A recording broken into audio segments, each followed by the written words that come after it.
အားလုံးပဲမင်္ဂလာပါဒါကတော့ကျွန်တော်ပေါ့နော်ဒီနေ့ဆိုလို့ရှိရင်စကိုင်းမြို့မှာရှိတဲ့မြေပြင်အခြေအနေကိုတွားရောက်လေ့လာပေါ့တရားတော့အရန်မခိုင်တဲ့အတွက်ပေါ့နော်ကျွန်တော်ကားနဲ့မဖြတ်ရဲဘူးပေါ့နော်ကားနဲ့ဖြစ်မယ်ဆိုလို့ရှိရင်လည်းတတိဝရိယနဲ့တွားရတာဖြစ်တဲ့အတွက်ကျွန်တော်တော့ဇက်နဲ့ပဲကူးခဲ့ပေါ့နော်ဇက်နဲ့ပဲကူးခဲ့ဒါကတော့မြို့ပေါ်ရောက်တဲ့အခြေအနေမှာပေါ့အိမ်တွေကတော့ပုံလင်းပြောလို့ရှိရင်80ရာခိုင်နှုန်းလောက်ပေါ့ပြိုကျသွားတယ်ပျက်စီးသွားတယ်ပေါ့နော်ဒါပေမဲ့ကျန်တဲ့ကဲတဲ့အိမ်တွေကလည်း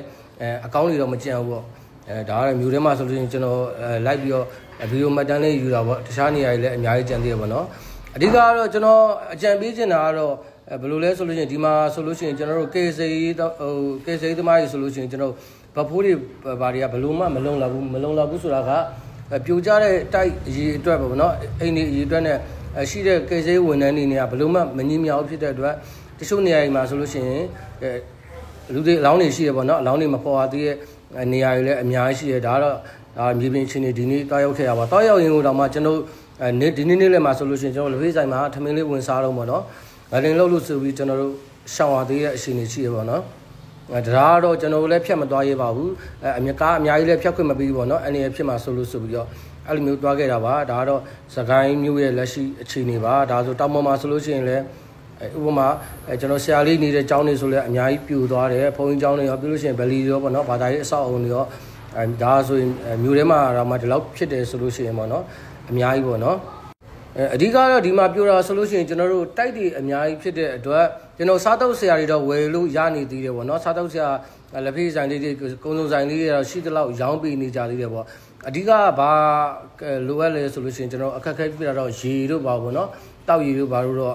့အခက်ခဲဖြစ်ပါတယ်တဲဖို့ကြော်လည်းကျွန်တော်ဇက်နဲ့တဲတာကတော့ပို့ပြီးတော့ safe ဖြစ်တယ်ပေါ့နော်အဲ့လိုမျိုးပေါ့နော်ဘာဖို့အင်အားနဲ့ကဘလို့မှမလောက်ဘူးပေါ့နော်တချို့နေရာတွေမှာဆိုလို့ရှိရင်လည်းစိုးဝါးကြီးအများကြီးဖြစ်တဲ့အတွက်အလူရှင်တွေလည်းလှူမယ်ဆိုလို့ရှိရင်တော့ဒီကဲချေလုံးတွေရဲ့အဖွဲ့တွေနဲ့အတူပေါ့နော်တောက်သုံးရည်တက်နေငွေလူတာတော့ပူကောင်းတယ်ခင်ဗျငွေလူတာတော့ပူကောင်းတယ်ဆိုတော့သူတို့ဘာလုပ်လဲဆိုတော့သူတို့အတိဆုံးဖြစ်တဲ့အတွက်ပေါ့နော်စားတောက်ဆရာတွေကအနည်းဆုံးတော့ဝယ်လို့ရနေသေးတယ်ခုလိုမျိုးစားစရာမရှိလို့စုနေရဟာမျိုးဆိုတော့လက်ရှိချိန်မှာတော့မရှိသလောက်ရှားတယ်ပေါ့နော်အဲ့လိုမျိုးပေါ့နော်အိုမြတ်စွာဘုရားရှိပါဦးလူလောကကြီးရဲ့ဖြစ်ပြမှုတွေကောက်ချစ်စင်လေယုံညံမှုတွေကိုရတံပေးပါဦးအိုမြတ်စွာဘုရားရှိပါဦး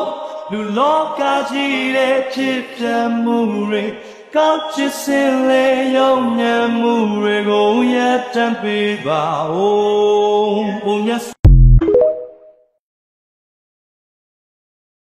းကျွန်တော်နှစ်ယောက်ပေါ့နော်ကျွန်တော်ညီကိုနှစ်ယောက်စကိုင်းမြို့ထဲလဲနေငလင်ထလို့ကျွန်တော်ဒါတော့ငလင်ခဏရှောင်ရတာပေါ့နော်ဒါတော့ထမင်းဝင်ဆိုင်နဲ့ငလင်ထလို့ပါအဲ့ဒါလေးပေါ့နော်ကျေးဇူးများတင်ပါတယ်အိုမြတ်စွာဘုရား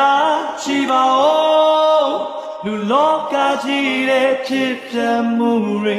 ကောက်ချစ်စင်လေယုံညံမှုတွေကိုရတံပေးပါဦးဒါဆိုလို့ရှိရင်ကျွန်တော်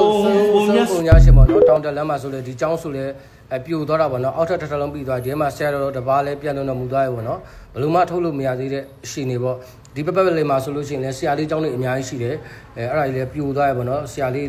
ပေါ့နော်ပြန်လို့တော့မူသွားရလည်းအများကြီးကျွန်တော်တော့လက်ရှိကတော့ကျွန်တော်တာဂက်အနေနဲ့ကတော့လက်ရှိဘာသာရေးအဆောက်အအုံတွေဖြစ်တယ်ပေါ့နော်ဘုန်းကြီးကျောင်းတို့ပြီးလို့ရှိရင်ဗလီတို့ဆရာလေးကျောင်းတွေတော့ဦးစားပေးပြီးတော့ကျွန်တော်လှူပါမယ်ဘာလို့လဲဆိုတော့တိုက်တွေပြိုတယ်ဆိုတာလူတွေကတော့ကျွန်တော်စီးပွားရေးလုပ်ရင်းနဲ့ချက်ပြန်လဲတိဆောက်လို့ရသေးတယ်ပေါ့နော်ဒါတွေကကျတော့ဘာသာရေးအဆောက်အအုံတွေကကျတော့